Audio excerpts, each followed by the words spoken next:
On behalf of the National Environmental Law Association, welcome to this second session of our 2021 National Conference. NELA pays our respects to First Nations elders across Australia, past, present and emerging. The focus of our conference over 4 Friday afternoons in September is, are our environmental laws fit for purpose? For those new to this NELA event, NELA is a peak body for advancing Australian environmental law. We offer high quality in-person and virtual events, and we make recommendations to law reform inquiries at both state and national level. NELA brings together professionals in environmental and national resources law and related disciplines. It's an organisation for anyone interested in environmental law. This afternoon, we have 3 eminent speakers. First, we welcome Professor Penny Sackett.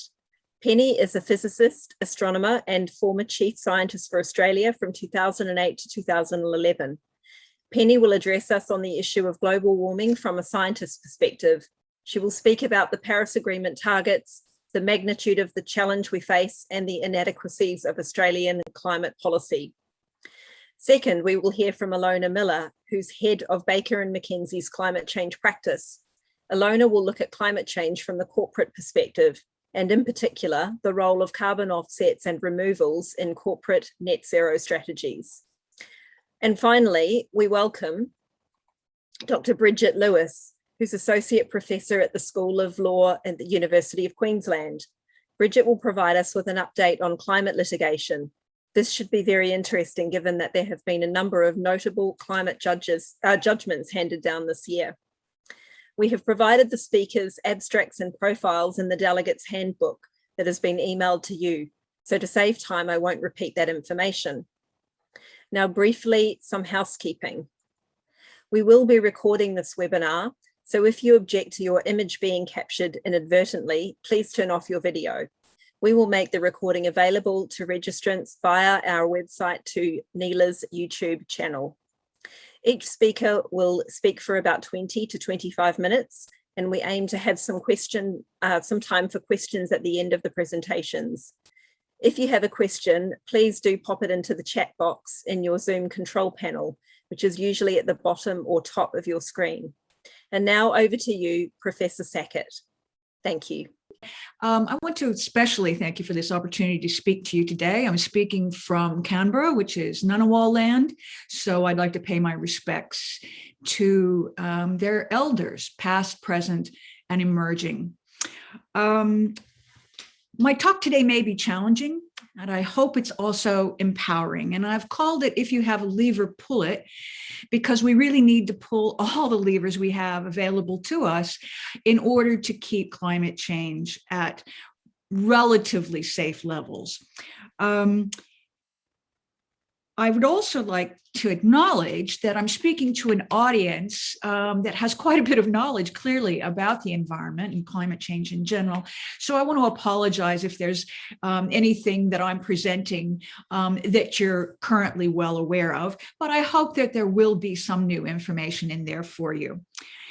Because I live in Canberra, I thought I'd start with this slide. The ACT declared a state of climate emergency in 2019. In 2020, the beginning of 2020, within 2 months' time, this is what we experienced. The worst drought in our history, air quality that was equivalent to smoking 10 packs a day. Canberra Airport was a record at 44 degrees. 80% of our national park in Namaji was burnt. And then very shortly after, we saw an unprecedented hailstorm with 5-centimeter hailstones being pushed by winds of 116 kilometers per hour. Clearly an emergency. Now, the way that we experience climate change is not so much through the change in the average temperature, but in the extremes that it causes. And here we can see extremely hot days plotted by the Bureau as a function of time from 1910 to 2020. And you see this rapid increase in extremely hot days. And what I want to stress here is that extremely hot means really hot, in the hottest 1% of days through that period. So a very rapid increase in extremely hot days. You know, even 1 degree of average global warming causes huge changes in the climate because it takes a lot of energy to warm the Earth's surface by 1 degree. And that energy is what's supercharging the climate. And it's also clear that this is affecting all of Australia. Here's just one plot of many I could show. This is the forest fire danger index right there in the middle of Black Summer, December 2019. And that dark orange color indicates areas of Australia that we're seeing their highest forest fire danger index on record. And clearly that affected most of Australia. Now, we hear the word unprecedented a lot, and I really want to indicate how truly unprecedented the situation currently is in terms of greenhouse gases in the atmosphere. This is a plot that covers 800,000 years of of CO2 in the atmosphere. That's indicated by that rust-colored line. And so that's the atmospheric concentration fluctuating over 800,000 years. The peaks are interglacial periods. We're living in an interglacial period now. And the dips are ice ages, several ice ages over that period. And just to give you a sense of scope, the horizontal arrow shows you the approximate period over which it's believed that modern humans, that is Homo sapiens, first came on the planet. So when that species first became emergent. So we're talking about a long period of time here. Now, if you look at that rust-colored curve, you can see that today it spikes up vertically. Totally unprecedented compared to a huge range of time there. The other thing I want you to take away from this plot is the vertical arrow on the left-hand side. That shows the temperature difference between an ice age and an interglacial. And the average surface temperature changes only by 5 degrees. So that's something to keep in mind when we're hearing about temperatures of 1 to 3 degrees of warming. These are significant amounts of warming that separate very, very different states in which the Earth has found itself over hundreds of thousands of years.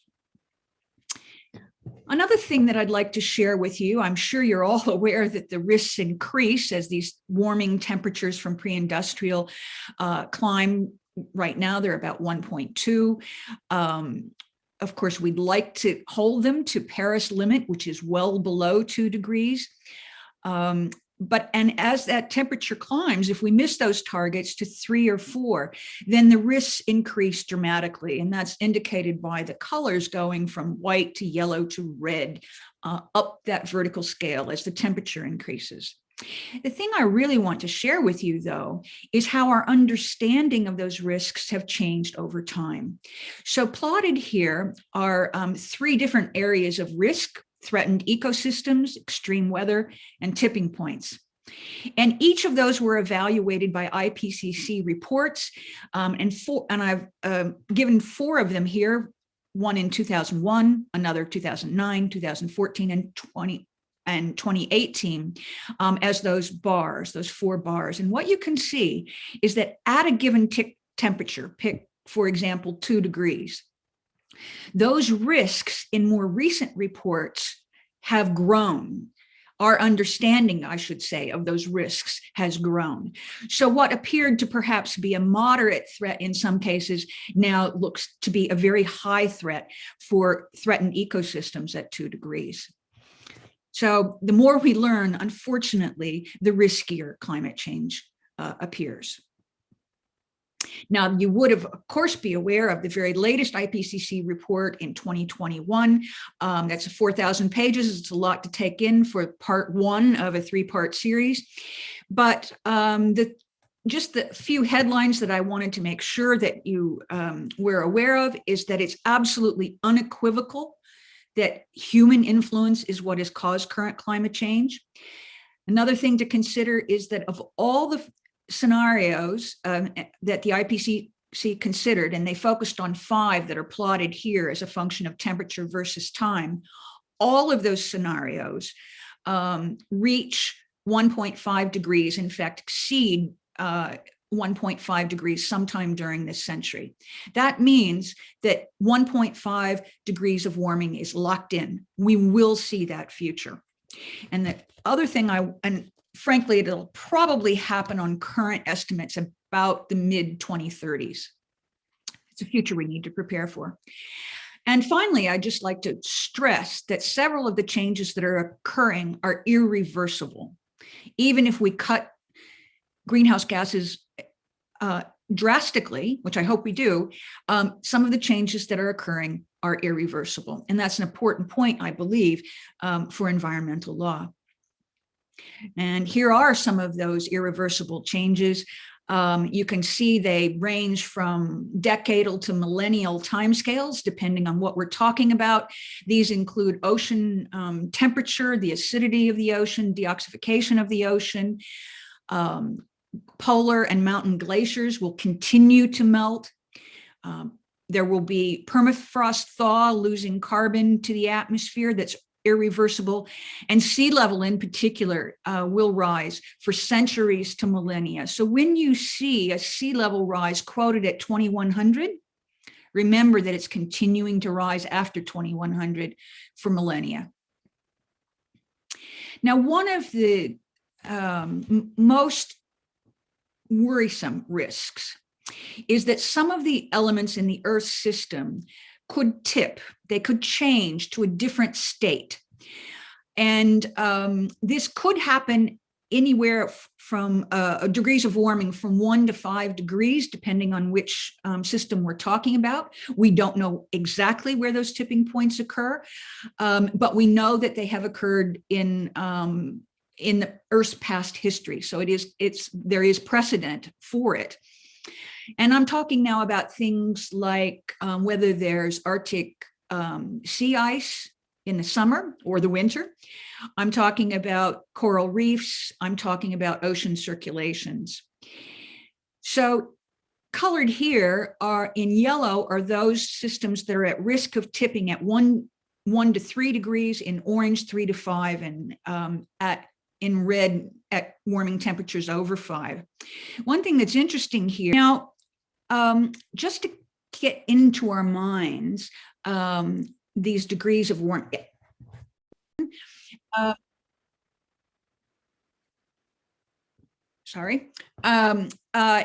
Where they looked at various tipping points, how they were connected, that's shown by the arrows, and at approximately what warming values they felt these elements were at risk. So we're now talking about the jet stream, coral reefs, permafrost, and so forth. The yellow is tipping from 1 to 3 degrees, or at least very high risk of that, I should say. Orange 3 to 5, and red above 5. So you can see that now that we know that we're at 1.2 degrees of global warming, that we are at risk of some of these Earth system elements tipping into a new phase.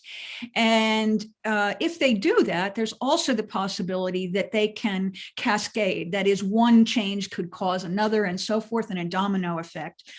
And it has been considered that this could lead to something that's been called a hot house Earth, which we wouldn't have seen. Well, we've never seen it. The Earth hasn't seen it since the Pliocene, millions of years ago during the Stone Age. Something we definitely want to avoid. At those times, sea level was about 20 to 25 meters above what it is now, for example. That won't happen quickly, but it would be irreversible if these tipping points were to cascade. So as we talk about levels of global warming, I just wanted to kind of put into your mind some headline things to think about. When we talk about 1.2, you should think about now. That's where we are now. That's what gave us Black Summer, 38 degrees in Siberia, the Great Barrier Reef moving to a tipping point. We don't know yet if it will cross it. It leads to a world in which no one under the age of 43 has ever seen below normal temperatures by last century standards. That's 1.2. 1.5 degrees C is now unavoidable. It will probably occur around 2035. And in that world, which most of us are going to see, the summer temperatures that happened in 2019 and 2020 in Australia will be an average summer. And for many, many areas around the world, and especially Australia, high sea level events that we used to call once in 100-year events will be annual events, at least by the end of the century. 2 degrees, well, in such a world, black summer fire weather would be 4 times more likely. Melbourne, Sydney would be seeing 50-degree summer days, and 99% of the world's coral reefs would be gone. And should we pass 3 and sail on by it, then black summer fires will occur whether it's dry or not, whether it's drought or not. Large areas of the world will be uninhabitable, and sea level rise will eventually see something like 10 meters or more above where we are now. And at the moment, that's where we're headed. So what does nature respond to? Nature responds to the level of greenhouse gases in the atmosphere. And the most important ones from human-caused climate change are carbon dioxide, methane, and nitrous oxide. And as these plots are shown from 1,000 years ago up until basically now, and you can see the very, very rapid rise in those atmospheric concentrations due to human activity. When you see carbon dioxide, you should think fossil fuels and a small amount of land use change. When you see methane, you should think fossil fuels. The increases now are about half due to fossil fuels and half due to agriculture, in particular livestock. And when you see nitrous oxide, there's a variety of components there, but probably agriculture is the largest reason for increases at the moment. Here's what nature does not respond to. It doesn't respond to negotiations. It doesn't respond to targets. And it'll surprise you that I'm going to say it doesn't respond to the uptake of renewables per se. Why do I say that? Because it doesn't matter how fast we take up, well, it does matter, but it doesn't slow down climate change to use renewables. What slows down climate change is to replace fossil fuels with renewables. And so it's not just the uptake, it's the fact that they need to replace fossil fuels. It doesn't respond to plans, even net zero plans. And in what may be a controversial statement, especially given the next speaker, it doesn't respond to carbon offsets. Because offsets are not reductions is the primary reason. And also offsets, I can speak to that a little bit more in question time if you want, but offsets are not like for like when it comes to climate change in almost every case. So targets at best is what we want. It might even be what we intend, but policies are a little bit closer to where the rubber hits the road. Policies are at least one reflection of actions or inactions that we are taking. And according to a group that looks at Paris agreements and nationally determined contributions, they would, and in their May 21 update, so that's fairly recent, they said that on current policies, countries' policies around the globe, we're likely to hit 2.9 degrees of global warming, even as high as 3.9, if we're lucky or all the optimistic things we imagine happen with those policies, then perhaps it could be held to a little above 2. So when you think back about what 1.5 and 2 degrees and 3 degrees of warming mean, you can see that we have a long way to go. And I want to stress, another thing I want to stress here is how quickly all this has happened, and how quickly that means, and the good news is that means that things can happen quickly in the other direction. But here we see global CO2 emissions. They're colored by places in the world. That's something humans may care about. Nature doesn't care at all about where those emissions came from. But what you can see is that the growth has happened mostly in our lifetimes. I've just labeled the date at which I was born to give perspective. Now, those CO2 emissions, I mentioned that they're mostly fossil fuels, and here's the plot that shows that. Over time, land use CO2 atmospheric concentrations coming from land use change has remained relatively stable, with a light, maybe a small increase, but very, very rapid and increases in fossil carbon emissions, and those are definitely the bulk of the issue. Carbon, of course, is very important. Carbon dioxide is very important because it stays in the atmosphere for a very, very long time, pieces of it for millennia.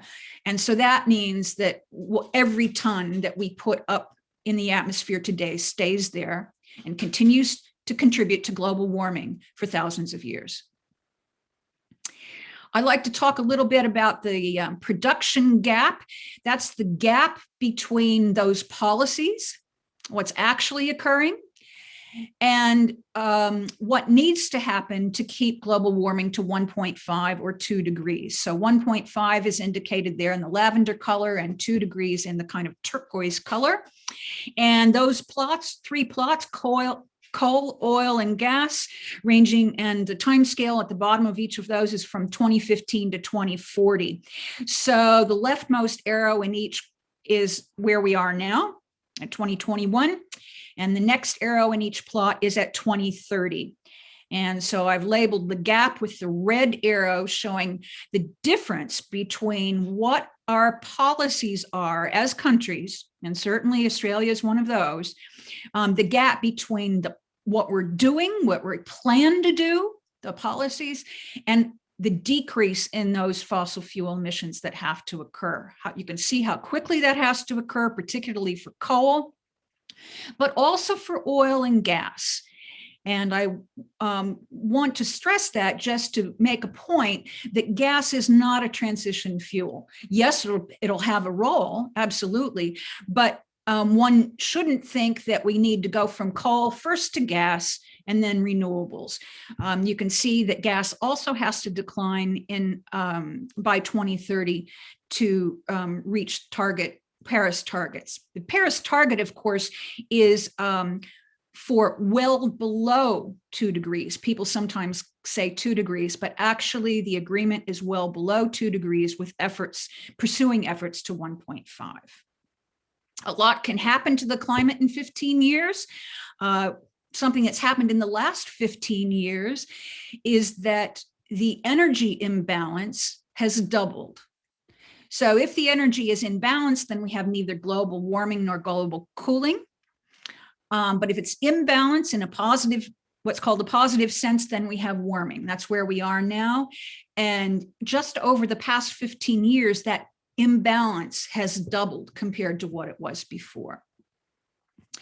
So how much fossil fuel may stay in the ground? Well, you may have seen reports of a very recent paper just released a couple of days ago of one analysis. And that analysis indicated that for a 50% chance of holding warming to 1.5, which we know we're going to see, so to hold it there and not let it get too much higher, then these percentages of oil, methane, and coal need to stay in the ground. Now, what do I mean by that? I'm actually talking about reserves that are amounts that we know are there and are current, and at least at the time of the study was 2018 where they pulled all their statistics, there was economically viable to pull them out of the ground.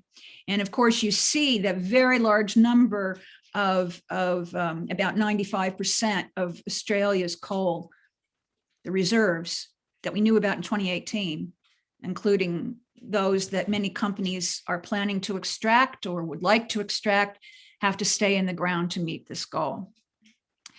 Now, I have some colleagues that I think very, very highly of, who wrote a piece in a Conversation saying that how much coal or gas or oil stays in the ground was beside the point. Now, I know why they said that. They said that because we needn't worry about how much has to stay in the ground as long as we keep focused on the new carbon, low, no carbon world that we have the technology to embrace. But I would disagree with them. I think words do matter. I would say that how much coal must remain in the ground is precisely the point. It is the biggest thing that stands between us and a livable climate. The positive news, if you look at that coal, this is from the same paper, and you see now in those blue bars is the amount of coal measured in gigatons that has to stay in the ground, and the amount that various countries or regions would need to contribute to that. You see the USA, the former Soviet Union states, China and India lumped together at third, and Australia's number 4. I actually think that that's very promising because to me, it sounds like an enormous opportunity. We often hear that Australia is too small a player, doesn't really count. This plot clearly shows otherwise. It shows that Australia can be a huge leader in keeping global warming to livable levels. So a quick word about negative emissions. And this relates to net zero. So here you see a little animated GIF created by a climate scientist, Glenn Peters. The gray shows, this is over time from 1980 to 2100, and he's plotting CO2 emissions per year for each of those years. So the gray is what we've already emitted. The brown is what we might put up into the air, and the green is what we might be able to pull out of the air, and those are called negative emissions. Now, what you often hear about is net zero, and here we see in this particular case, which he's done for holding warming to about 1.7 degrees C, at least by 2100, you see that black line as these evolve is the line that tells you what the net emissions are after you subtract the green from the brown, okay? So you often hear about people saying, well, we need to reach net zero by 2050, by 2060. And that refers to where that black solid line crosses the axis. But in order for that to happen, there has to be a large amount of negative emissions. Those are the green things. That green area, and notice how quickly that starts, starting around now, and then quickly through 2040 and onward, large amounts of carbon drawn down out of the air. These technologies none of them have been operating at scale. And so this is a concern. And it's another reason why it's important not to depend, not to put your betting number on large amount of negative emissions. If we can do it, it'll be wonderful. But the most important thing is to keep that brown area, those positive emissions, to keep that small, because the smaller we can keep that, the less negative emissions we'll need. So I wanted to conclude then here by saying that some climate change impacts are irreversible, which is a very important concept, I believe, in environmental law. We will see 1.5 degrees C in about 15 years. So that is a world that we need to prepare for. Net zero by 2050 is a phrase that gets talked about quite a bit, but it's not at all a cure-all. There are many ways that even if we could reach net zero by 2050, it still would lead to much more dangerous warming. It's really the next 10 or 15 years that counts the most. And if you remember that production gap plots for oil, gas, and coal, you could see that the rapid drop of those fossil fuel emissions, which means we have to stop producing these commodities, that's what counts the most. Certainly negative emission technologies should continue to be studied, and where possible and reasonable, we should try to see that they are delivered on scale, but we can't rely on them. Reductions are what's important in emissions, not offsets. Just as a little side note, I'll note that the California fires have destroyed much of the carbon offset forests that Microsoft and BHP were counting on. So the main game is keeping fossil fuels in the ground. I didn't show you this, but I will tell you this, having done the sums for more than one case, that the full climate effect from a single coal mine, when I say full climate effect, I mean scope 1, 2, and 3 emissions, can be much greater than meeting the 2030 targets in Queensland, in Australia, or in New South Wales. And I would like to stress that it's today's technologies that need to be and can be deployed. So that's where I think we need to put most of our effort. So thank you for listening. A quote here from Robert Swan, who said, "The greatest danger to our planet is the belief that someone else will save it. It is all of us that will save it by pulling the levers that are available to us." Thank you. Thank you very much, Professor Sackett, for your challenging talk. And obviously these scientific facts are a startling reminder of the seriousness of the climate emergency that we are facing, and also a reminder of the inadequacy of the policy and legal position we find ourselves in at the moment. So I thank you very much. And I now welcome Ilona Miller, who will address us on the role of the corporates. Thank you. Great, thank you very much, Natasha. I would also like to start by paying my, acknowledging the traditional owners of the land upon which we meet, and pay my respects to their elders past, present and emerging.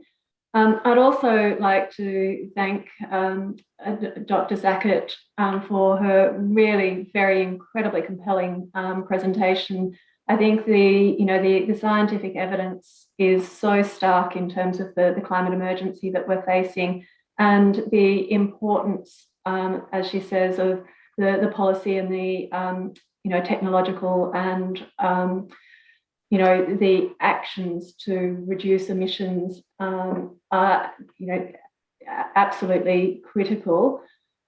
This sort of puts my sort of presentation in the context of the role of offsets in an interesting light, because I think there is absolutely no disagreement that the primary task that we face is reducing emissions.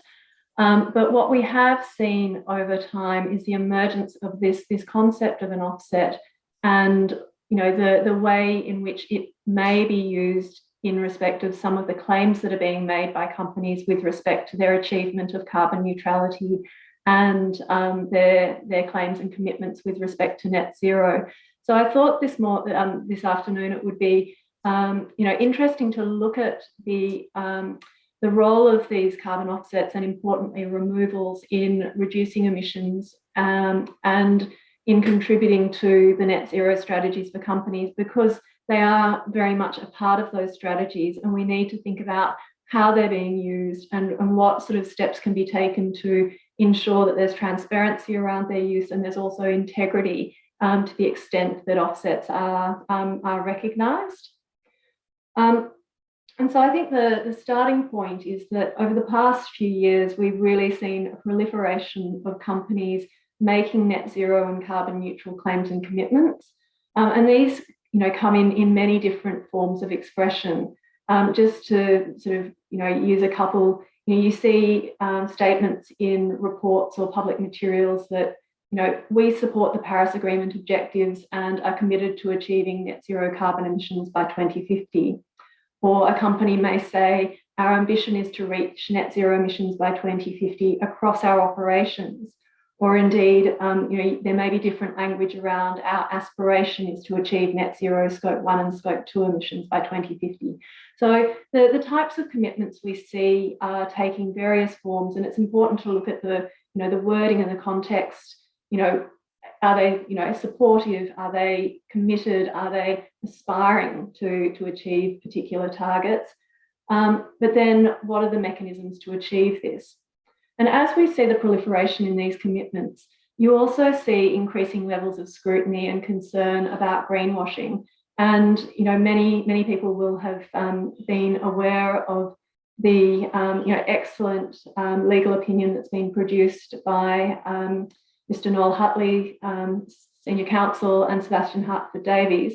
And I understand that Mr. Hartford-Davies is speaking next week about the legal risks associated with making these types of corporate claims with respect to net zero and climate commitments, in particular in respect of those legal obligations around managing corporate and consumer responsibilities to avoid misleading and deceptive conduct.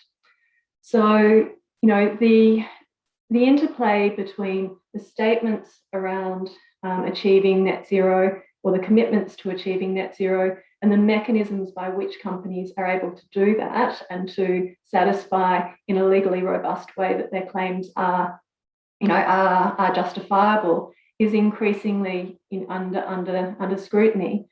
But I think for many of the companies that are making these types of net zero or carbon neutral claims, there will be a need to use offsets to varying degrees.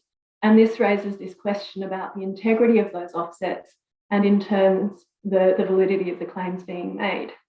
So I think over the next sort of 15 minutes or so, I'm just going to sort of talk through what is an offset and how they're created, and in particular, how is that creation regulated?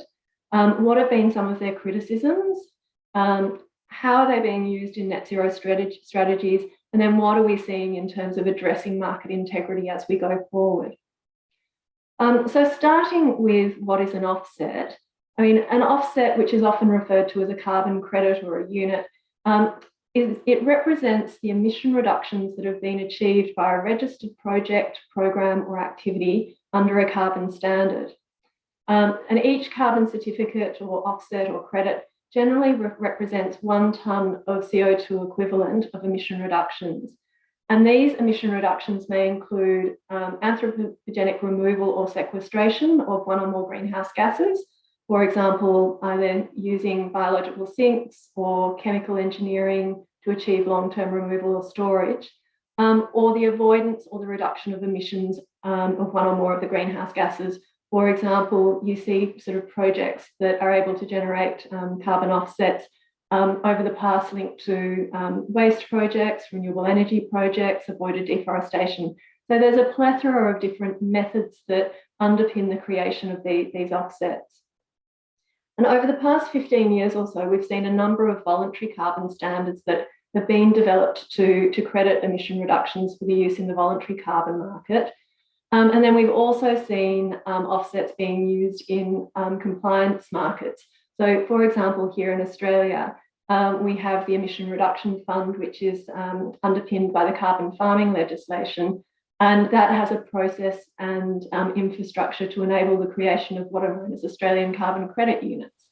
And those are then able to be used by companies towards their net zero claims. Now, the creation of these offsets under almost all of the standards follows a typical cycle. And that starts with developing a project in accordance with an approved methodology, then having the project documents and the anticipated emission reductions validated by an independent third party. The project then gets registered by the standard or regulator. And then once registered, there's ongoing monitoring, verification and reporting against the standard rules. And then at certain periods in time, the project proponent will request the issuance of carbon units representing the emission reductions achieved, and that will need to also again be typically validated and verified by an independent third party that the emission reductions have been achieved.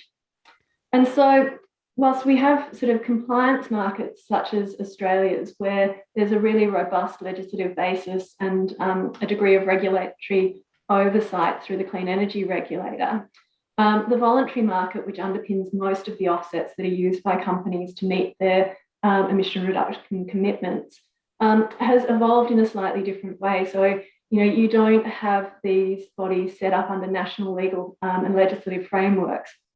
Typically, it's been non-governmental organisations that have developed standards and programs and rules and terms and conditions and established registries, but in this sort of largely unregulated environment. And that's one of the things that has sort of raised sort of questions about the transparency and integrity of the market.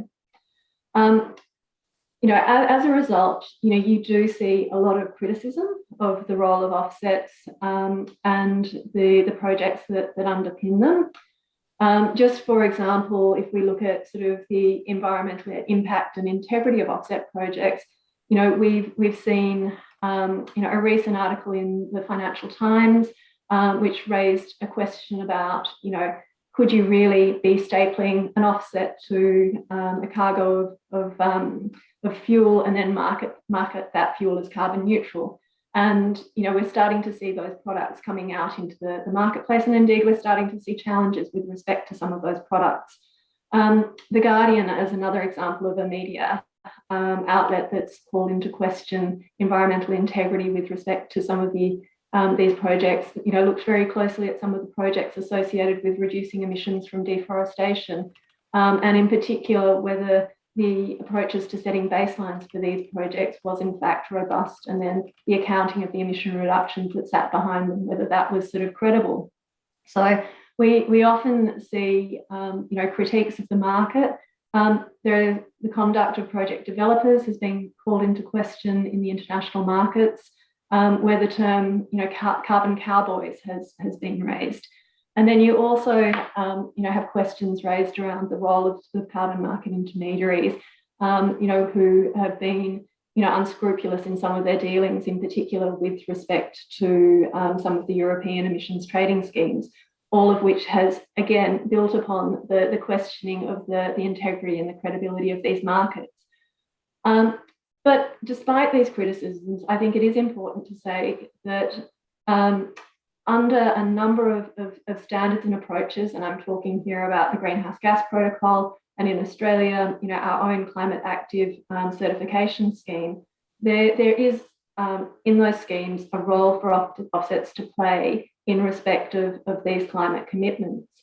By way of example, I mentioned Australia's Climate Active program.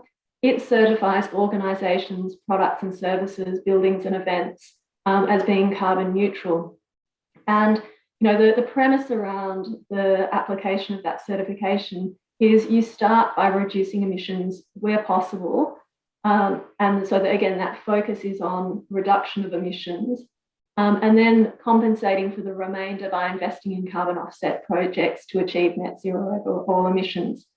And I appreciate that there are questions about that, but from the Australian government's perspective, at least, the Climate Active program sees this role as reduce first and then offset whatever is remaining if it's difficult to abate.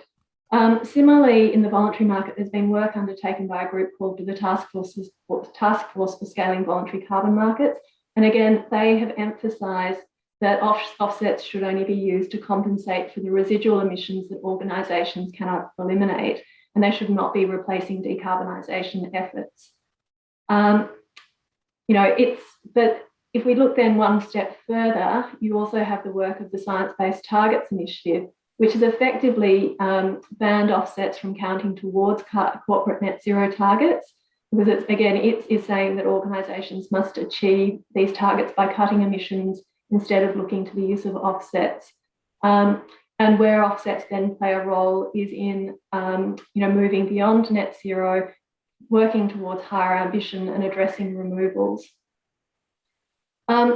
So I think where you do have that process around certification with respect to offsets, what they typically do is authorise the use of particular types of offsets that are deemed to have a sufficient level of integrity. In this respect, Climate Active here in Australia, recognises the Australian carbon credit units, which have, quite a strong level of integrity in terms of the basis upon which they are issued, having regard to the rules set by the Clean Energy Regulator and others.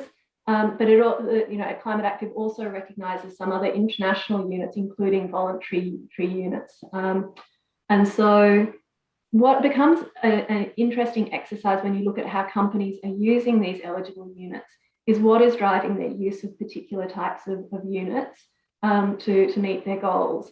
And because we have a number of different units that are governed by different standards, there is an opaqueness around the market and around the fungibility and the transparency and the pricing with a number of these units.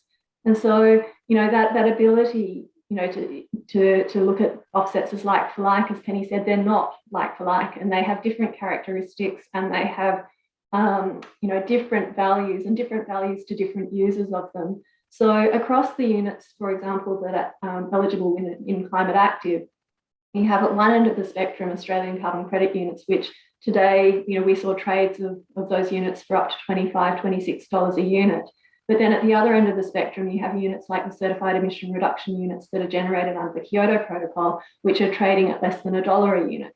And in between, you have the voluntary carbon units, which, while prices are increasing, are still being traded at prices that are anywhere from $3 to $30, but somewhere very much more in the lower end of that range. And so when sort of participating in these standards, companies will often adopt a process where they'll blend the types of units that they use.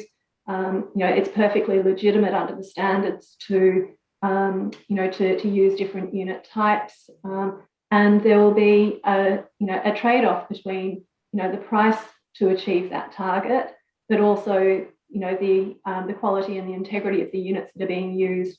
And often you'll see sort of some charismatic headline projects that companies are using as part of offsets, but then also a balance of a number of the cheaper credits from projects which are legitimately verified but may sort of call into question quality and integrity. So in terms of addressing that, over the last 12 months, I mentioned before the task force for scaling voluntary carbon markets, but they have been convening market participants to work with the goal of developing high integrity carbon credits that can be traded in robust and transparent and liquid carbon markets. And in doing so, they're looking to develop what are called core carbon principles, which are threshold standards for credits that meet those high levels of quality and integrity. And so, I would commend, for people who are interested in this area of carbon markets, I would commend the work of the task force to you to see how that is going to sort of shape the future market, and in turn the types of labels that we would expect to see on carbon credits to demonstrate that they meet these higher standards.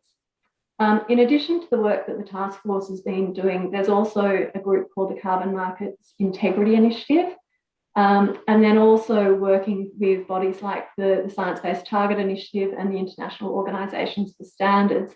A lot of work is going into looking at the claims that companies are making with respect to carbon neutrality and net zero, and then looking at what high integrity means in the context of those claims.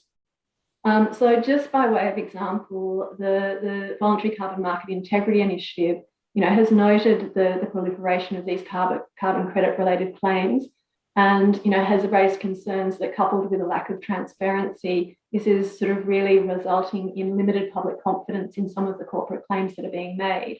And so it's sort of set some clear criteria for the types of things it would expect to see in respect of transparent claims. And so with that in mind, the types of things it talks to is the need for claims to be true and accurate, to be clear and relevant to the target audience, to be capable of being substantiated with objective, transparent and up-to-date data, avoiding overstating the beneficial environmental impacts of the activity, and avoiding creating sort of a false impression or hiding trade-offs. And importantly, looking at the importance of voluntary actions or achievements that go beyond just complying with existing legislation and business practices. So I think, this focus on the claims that are being made and then looking at the, what underpins the claims is really going to be sort of an area that is ripe for legal attention over the coming years or even sooner. There's also a lot of work that is being done in the Australian market context to improve the integrity and transparency with respect to the use of offsets here. Just earlier this year, the Australian government, through the Clean Energy Regulator, established a new initiative called the Corporate Emission Reduction Transparency Reporting Framework, which is sort of expected to be piloted later this year. And what that's doing is looking to build on the emissions data that's already being submitted through our National Greenhouse and Energy Reporting Framework to enable companies to voluntarily report on how they're tracking towards stated emission reduction commitments, and also to link that to their approach with respect to the retirement or cancellation of eligible offset units. So I think that's sort of one positive initiative around transparency, and another is something that has been in the press recently as the government begins to shortlist potential developers, but the government is looking to develop an Australian carbon exchange which would facilitate the trading of ACCUs, but also to essentially help with providing some of that market transparency on things like pricing, methods, volumes, and so forth. So just to conclude, at the outset, I mentioned the work that Noel Hutley, Senior Counsel, and Sebastian Hartford-Davies have been doing in producing their leading opinions with respect to directors' duties and climate change. I think if we look at the most recent opinion and looking at the legal underpinnings for net zero commitments and claims, where we land is that where companies are looking to rely on offsets to address the residual emissions in their operations, I think it now becomes even more critical for those companies to be able to transparently and credibly demonstrate the integrity of those offsets. And I'll leave it there and hand back to you, Natasha. Thank you very much, Ilona, for your very informative talk. I certainly have a much better understanding of the offsets framework than I did previously, and also the role that offsets play in the greenhouse gas reduction efforts, which obviously need to involve the private as well as the public sector.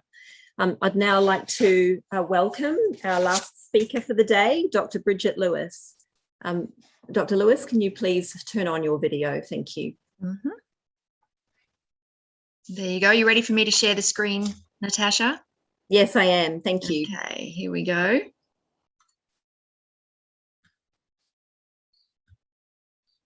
Oh, to the beginning. Thank you. Thanks so much. I'd like to begin by acknowledging the Turrbal and Yagara as the First Nations owners of where I work at QUT. I'm actually this afternoon in beautiful Hervey Bay on the southeast coast of Queensland. So I'd also like to acknowledge the Butchulla people as the traditional owners of the lands where I'm presenting from. And I extend that respect to any Aboriginal and Torres Strait Islander people who are joining us this afternoon. So I'm going to talk about climate litigation. And it's going to be a little bit of a whirlwind tour around the globe. So I'll preface this by saying this isn't a comprehensive coverage of climate change litigation developments, but hopefully I can give a little snapshot of what's been going on. In the early days of climate litigation, it was thought that plaintiffs would really struggle to succeed because the causes and effects of climate change were at that time thought to be too complex and uncertain. They crossed too many state borders, and really they were too closely linked to the foundations of our modern day economies. one of the hurdles that was presented at that time was proving that causal link between a given country's emissions and climate change harms. And beyond that, establishing that any single state could be held responsible when all states were contributing to that problem. But in recent years, as Professor Sackett has really compellingly shown us this afternoon, the science of climate change has gotten just harder and harder to ignore. And we have now a much better understanding of how each state's emissions are contributing to that global problem. And we've also evolved our understanding of responsibility. So we've been able to take those concepts of the carbon budget and planetary boundaries and mix them in with principles of intergenerational equity and climate justice. And it's now really much more commonly accepted that all states have a responsibility to address climate change, even if their contribution is relatively small.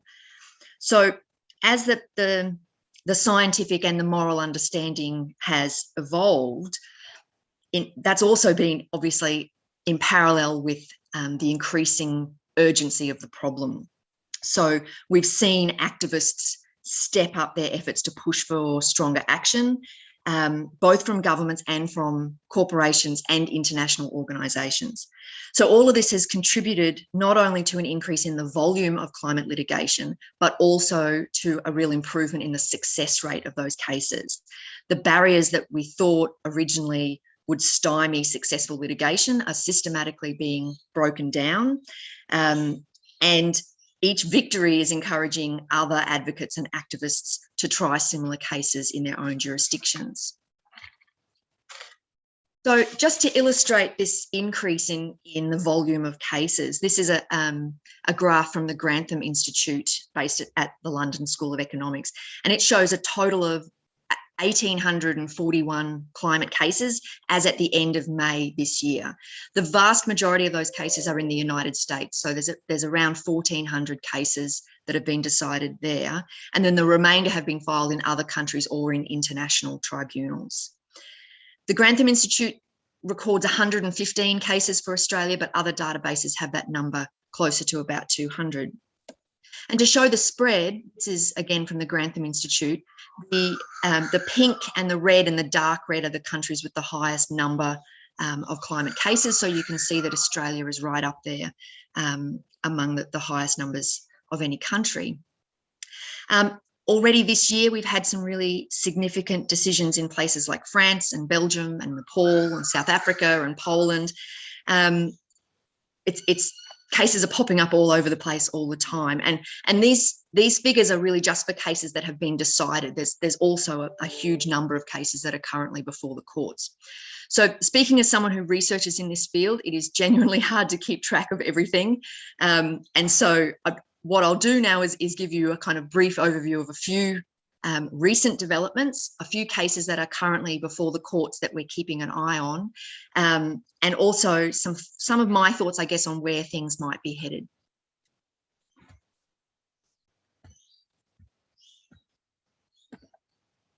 Sorry, just a problem with the slides there. Okay, so I wanted to start with the Agenda case, which I'm sure you're probably familiar with, but this really was such a kind of turning point in climate litigation that I thought it was a good place for us to begin, even though it's now a few years old. But as I said, you know, a huge moment in climate litigation.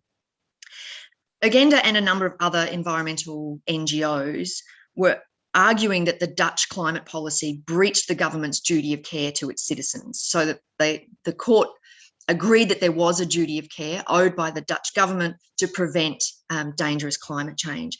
And it looked at the policy that was in place, and it compared that to the overarching objectives of both the United Nations Framework Convention, but also incorporating principles from the European Convention on Human Rights. And it said that the emission reductions target wasn't sufficient to prevent the kinds of harms that would flow from climate change. And it ordered the state to reduce its emissions down to 25% of 1990 levels by 2020. One of the interesting points that I wanted to highlight from this case is that the Dutch government in its appeal was arguing that the district court had breached the separation of powers in making this order. Essentially, it tried to characterise this as an order to create legislation, which would therefore be outside the court's powers. But that argument was rejected by the Court of Appeal, which explained that the court's role in, particularly in applying constitutional law, is to make sure that the legislation that's passed is consistent with those legal principles. It's consistent with the Constitution, but also with international human rights law.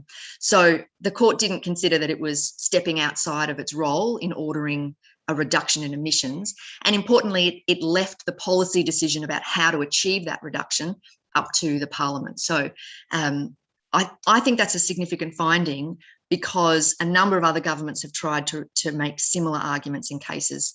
And so the Court of Appeal's decision might prove to be quite influential there. Next phase of Dutch litigation, another really big step forward, and this is a case that was handed down earlier this year. So this, you might have seen this in the news. This was the case against Shell by the Dutch branch of Friends of the Earth. The Hague District Court again found in favour of Friends of the Earth and ordered that Shell had to reduce its emissions by 45% relative to 2019 levels by 2030. So there are a few really significant aspects to this case, I think. One of them is that the reduction target applies across all of Shell's multinational structure. So the court talked about the target needing to apply to all the companies and legal entities with which it jointly forms the Shell Group. So it has a multi-jurisdictional reach in that sense. The reduction target also has to apply to scope 1, 2, and 3 emissions. So those of us who looked at climate litigation in the past will know, especially in Australia, but that the question about responsibility for scope 3 emissions has been somewhat vexed. The court was very clear that Shell had a responsibility, has a responsibility for those downstream scope 3 emissions.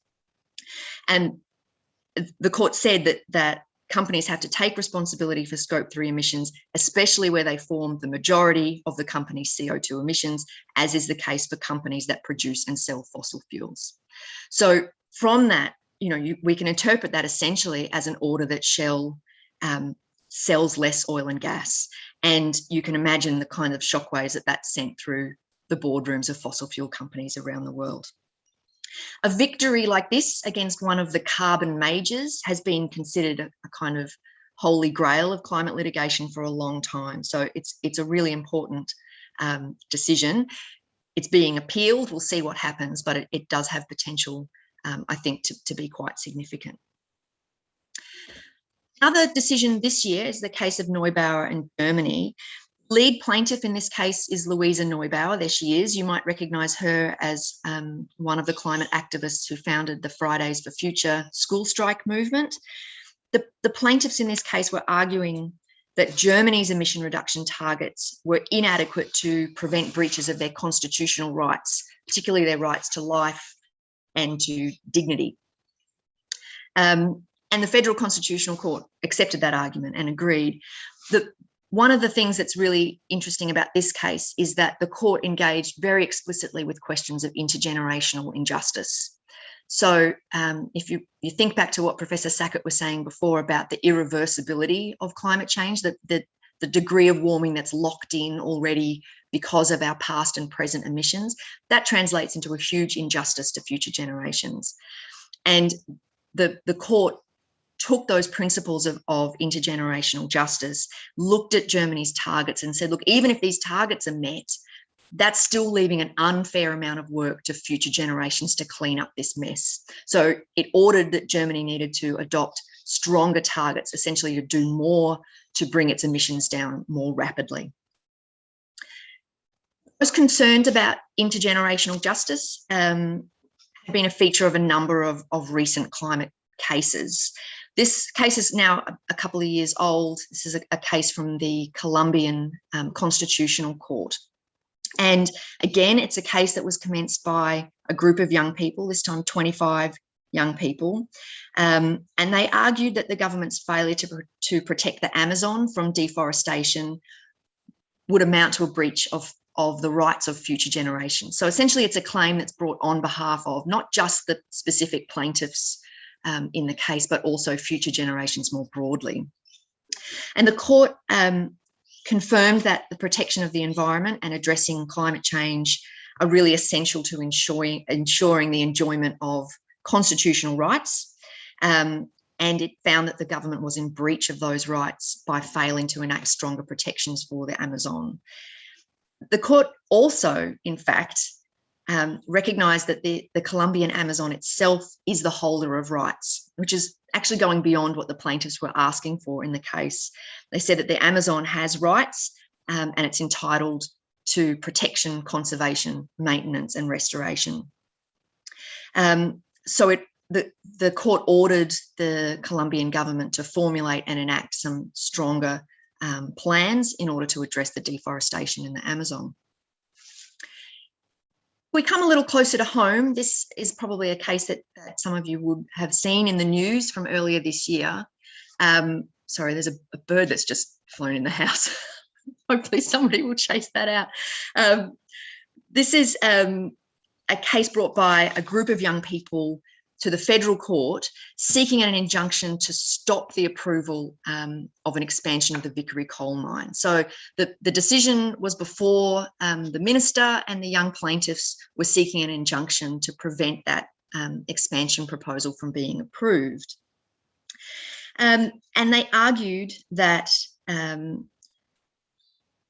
granting approval for the mine would expose them and other young people to a foreseeable risk of harm that the minister has a duty of care to prevent. So it's a case that was based on kind of fundamental principles of negligence and the existence of a foreseeable risk of harm.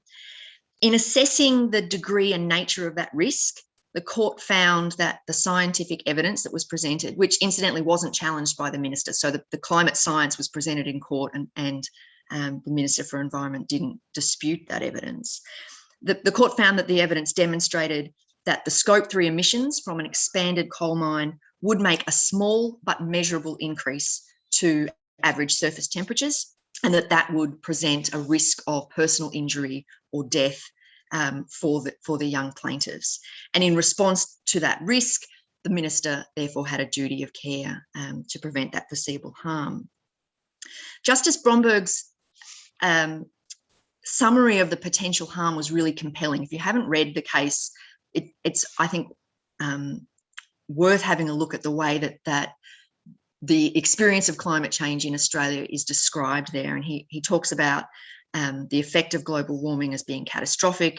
He refers to the likely loss of the Great Barrier Reef and of Australia's eucalypt forests.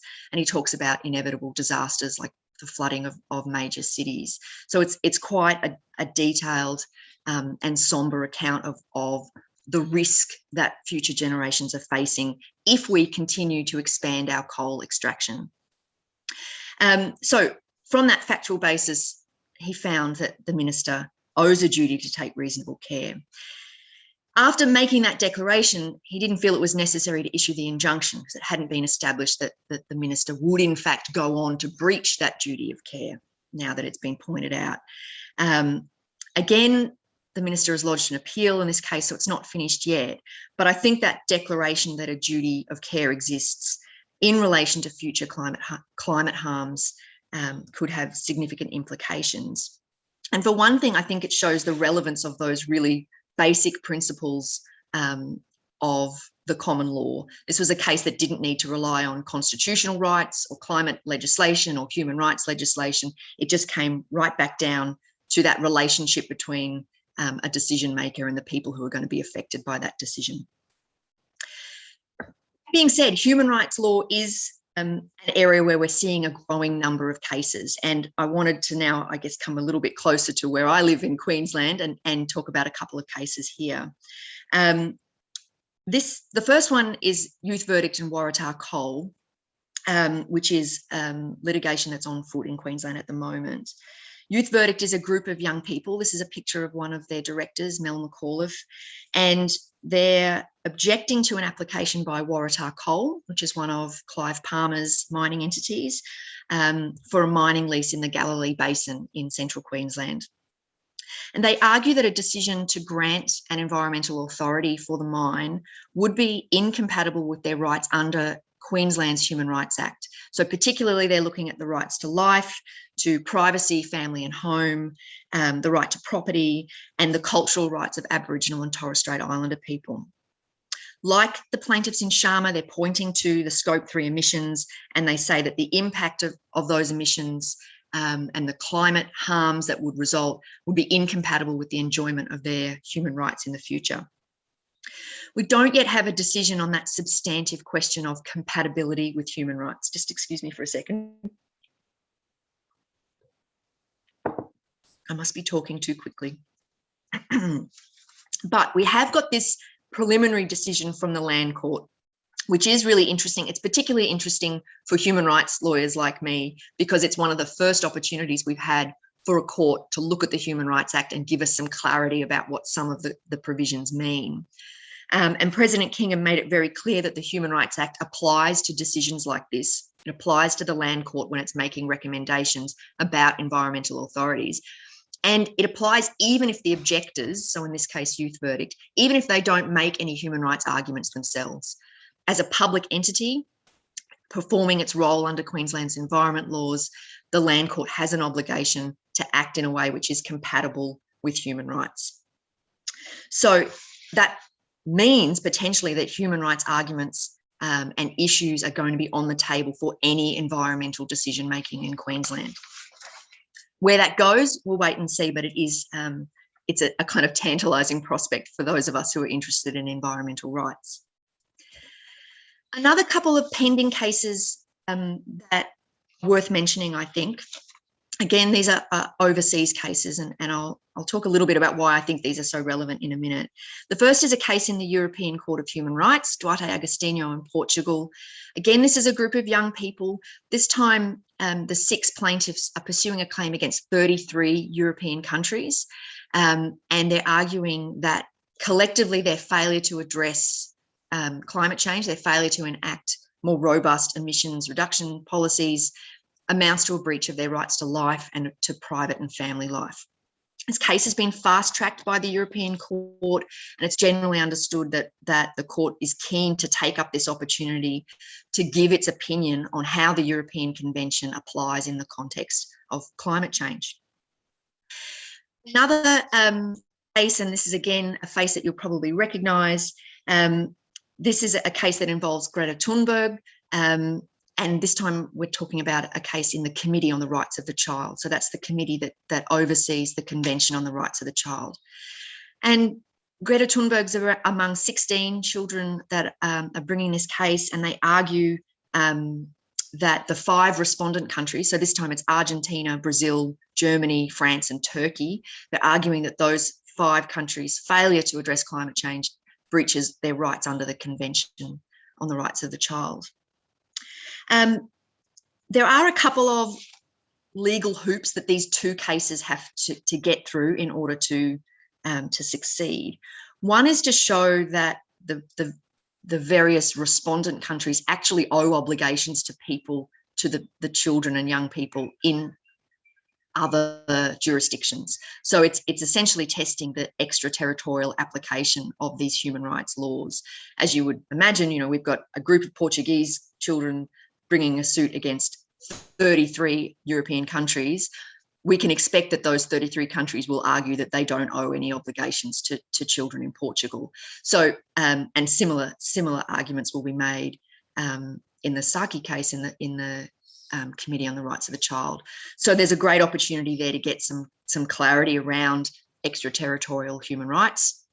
And if the court and the committee accept that the obligations do extend beyond a state's borders, that could have quite important ramifications for human rights law generally. Another point of interest is whether or not the court and the committee are going to accept that a state, or that these states can be responsible for harms that haven't yet occurred. So there are some parts of these cases that are based on climate harms that are already being experienced. One of the interesting points from this case in the Convention on the Rights of the Child is that a number of the children come from Indigenous communities in Scandinavia and in North America, and they're arguing that climate change is interfering with their cultural practices, including things like hunting and fishing and reindeer herding.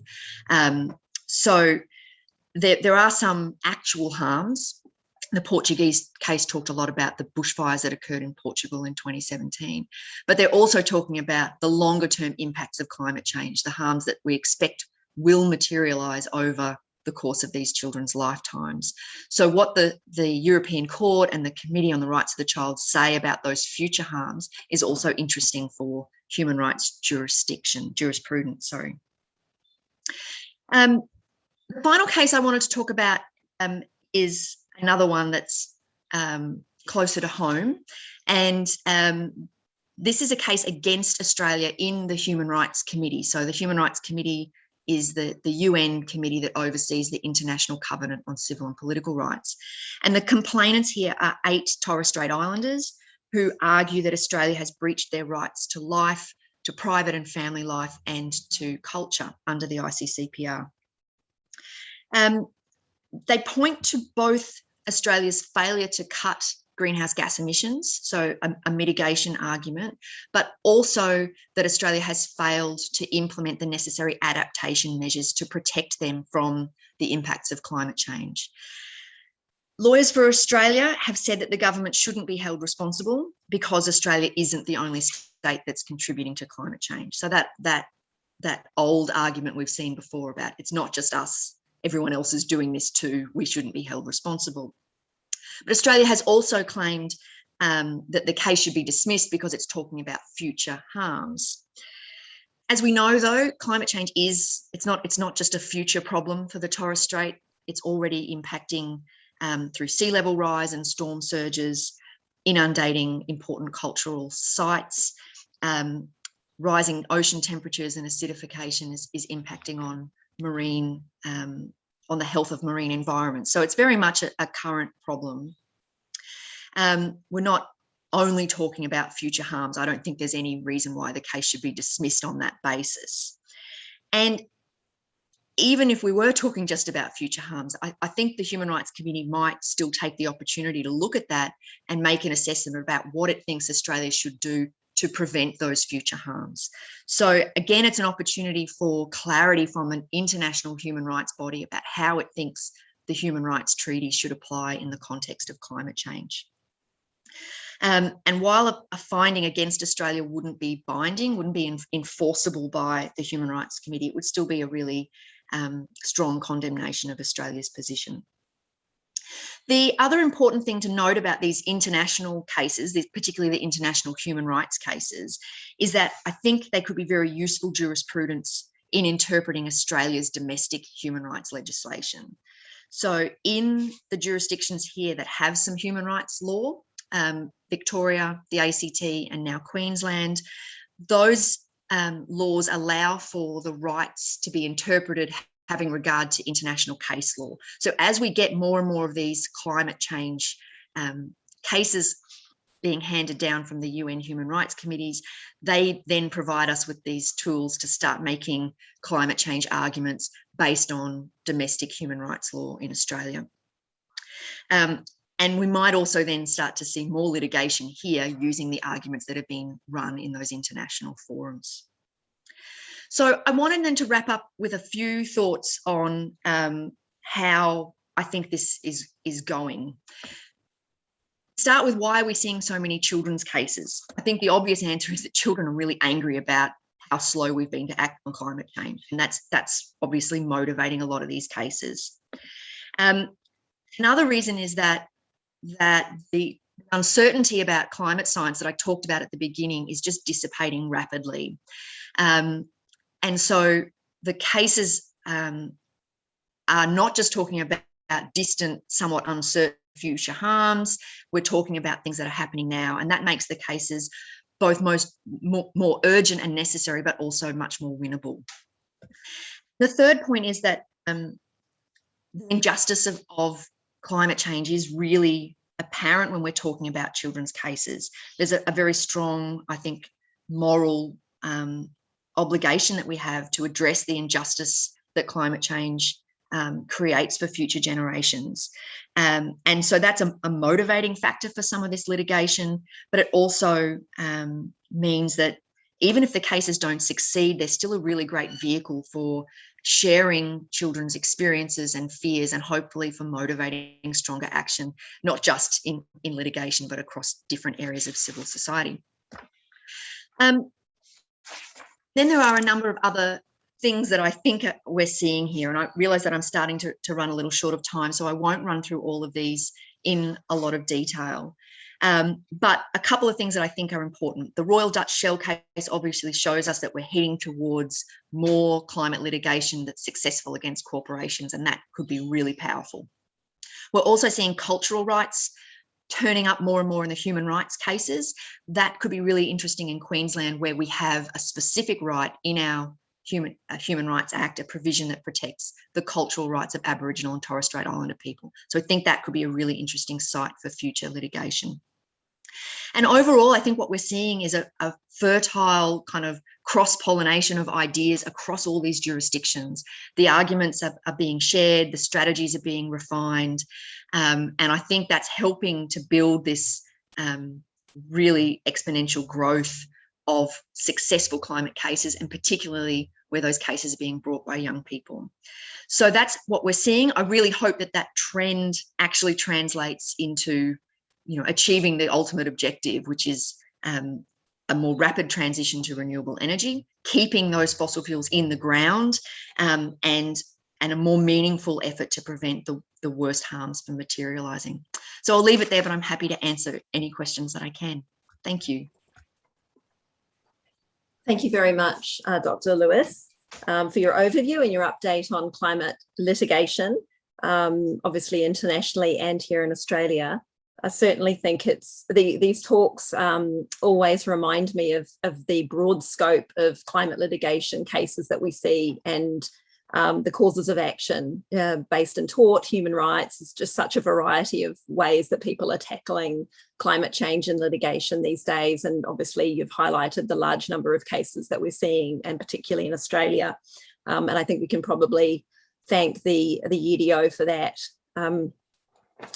Dr. Lewis, I am going to start with you, because we've had quite a number of questions in relation to some of the things that you have raised.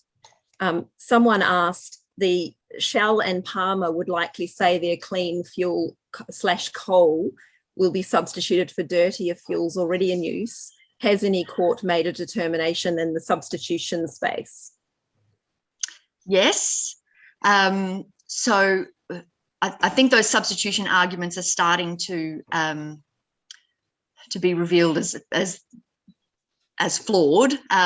And Justice Preston's decision in the Rocky Hill mine case, it really, I think, is one of the best explanations for why those substitution arguments just should be thrown out.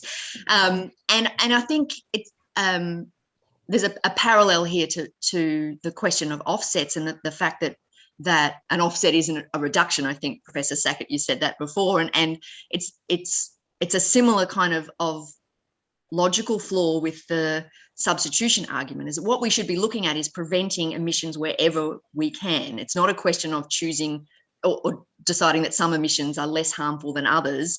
Any opportunity we have to keep the fossil fuels in the ground should be taken. That's really, very clear. So I don't think courts should be involved in that question of our emissions are less harmful than the hypothetical emissions that might be put out if we don't get to do our emitting. I just think that's really problematic. So I think that's probably the best place to read some really persuasive reasoning on the substitution point.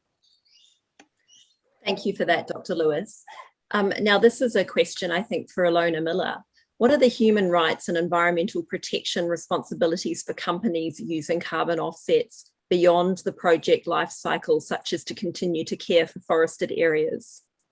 Yeah, thanks, Natasha. I think that's a really good question, because what happens at the end of this when the credits have been issued and there is still a long-term obligation to ensure the permanent sequestration of the carbon, particularly with respect to forestry and RED projects. What you see is the standards have an expectation around permanence, and that sort of sits as an obligation on the company.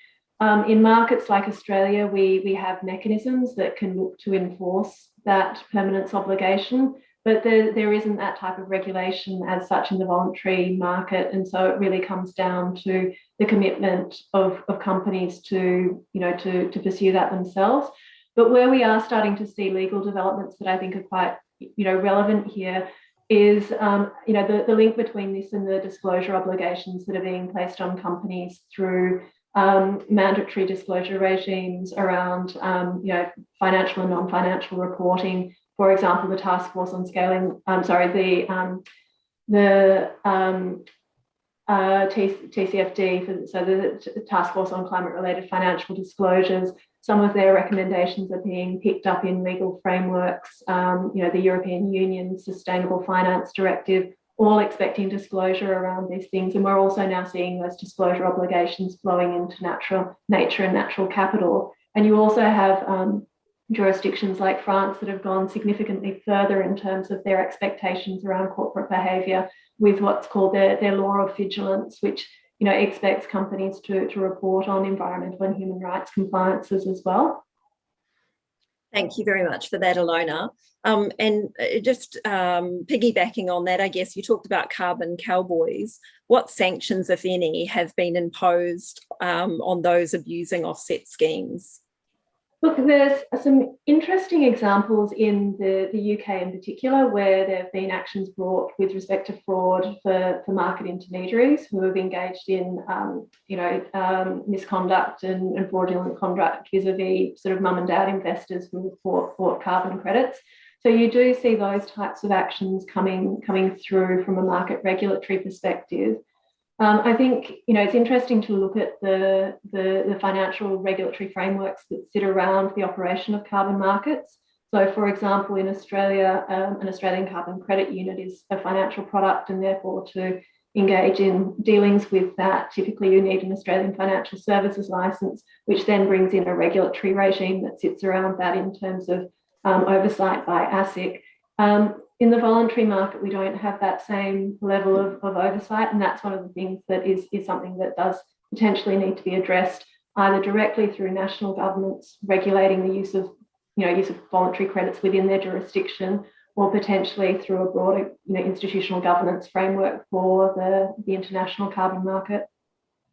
Yes, and obviously the regulatory nature of these schemes is problematic. Professor Sackett, is there any evidence around the efficacy of offsets in Australia and elsewhere? Be interested to hear your thoughts about that. Look, I don't, that's not an area that I have studied a lot, but what I can say is that, especially with respect to Australia, but I can say that there are some scientific concerns. One of them I mentioned, the California forest fires actually burning offset forest. This is something, it goes to the nature of permanence, but it's something that we can expect to get worse because these kinds of forest fires are becoming more and more common. In fact, there is, as I think was mentioned, the possibility that temperate forests in Australia may undergo a tipping point. That is to say, some of these forests may just simply not be able to continue to exist, and depending on the amount of warming. Another thing that I'd like to say a little bit about, when you're talking about trees in particular, and I think there are thousands of good reasons to plant trees. I don't want anyone to think otherwise, but those trees do not sequester carbon on the time scale that the emissions that they're meant to offset, right? The emissions occur in a given year. It will be decades before those trees will actually significantly sequester carbon, presuming that they don't burn down before then. And so that's a little bit about what I meant by like and like. So and then there are all the issues about how does one actually, as you all know much more about, how does one regulate this? What are the responsibilities? And so I have from a scientific point of view, I have great concerns about carbon offset markets being used in ways that significantly reduce the risk of climate change. Thank you very much. Now, I'm just going to thank all the presenters, and I am going to finish on time because it's Friday night after all, and we've all had a very long week. And I'm sure everyone else is finding that COVID has just added to the burden that we all bear ordinarily in our working lives. So I thank you all. We've had learned and rich content that have provided us all a lot to think about. I think we've covered most of the questions. Unfortunately, we don't have time to have addressed them all. But I thank you also to everyone who's joined us. It was a pleasure for me to host this session, and I appreciate everyone joining us. If people haven't registered for the next 2 sessions of the conference, which we've spread over the month of September, please go online to our website and register. I'll close the Zoom now. Have a lovely weekend, everyone. Thank you.